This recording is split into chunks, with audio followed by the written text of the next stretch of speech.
Và chẳng ngờ ngày nãy dương mau cờ đi chơiអំពីរបៀបនៃការ save នៅអត្ថបទរបស់យើងឲ្យក្លាយទៅជា PDF បាទយើង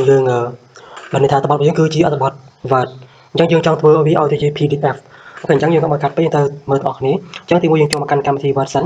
បាទឧទាហរណ៍ថាខ្ញុំមានអត្ថបទមួយហើយខ្ញុំធ្វើការបំលែងអត្ថបទហ្នឹងទៅជា Word អញ្ចឹងខ្ញុំនឹងទៅ save មួយសិនបាទពេកជាណា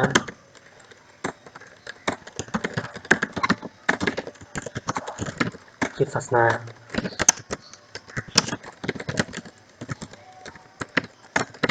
អូខេបន្តមកទៀតយើងត្រូវតែ save អត្ថបទមួយនឹងសិនដើម្បីទុកកាលណាពេលយើងប្រើប្រាស់ពេលក្រោយឬក៏យើងចង់កែប្រែអត្ថបទនឹងថ្មីទៀតអញ្ចឹងទីមួយដើម្បីធ្វើការsave អត្ថបទយើងចូលមកកាន់ file ហើយយើងចូលមកកាន់ save នេះឬក៏ save as បន្តមកទៀតគឺយើងចូលមកកាន់ browse បន្តមកទៀតនៅកន្លែងនេះគឺយើងធ្វើការរើសនៅហៅថាទីតាំងដើម្បីផ្ទុកបាទកន្លែងនេះអញ្ចឹងឧទាហរណ៍ថាខ្ញុំទុកក្នុង document ហើយខ្ញុំបង្កើត folder មួយចុច new folder ខ្ញុំដាក់ថា ABC បាទខ្ញុំ enter ទៅហើយខ្ញុំនឹងចូលទៅកាន់ folder ទៀតចុច open បន្តមកទៀតអ្នកនរគ្នាត្រូវតែដាក់ឈ្មោះកន្លែងនេះឈ្មោះឲ្យឯកសាររបស់យើងអញ្ចឹងខ្ញុំដាក់ថា my document ហើយខ្ញុំ save អញ្ចឹង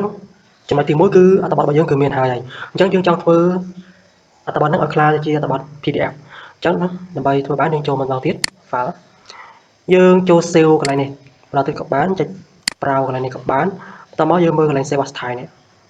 ចុចកន្លែងនេះមកយើងយក PDF ហើយយើង save បាទហ្នឹងវិធីទី1វិធីទី2យើងអាចចូលមកកន្លែង export នេះក៏បានយក create PDF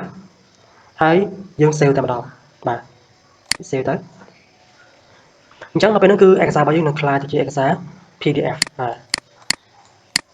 អូខេអញ្ចឹងវីដេអូនេះគឺមានតែប៉ុណ្្នឹងទេហើយជួបគ្នានៅវីដេអូក្រោយទៀត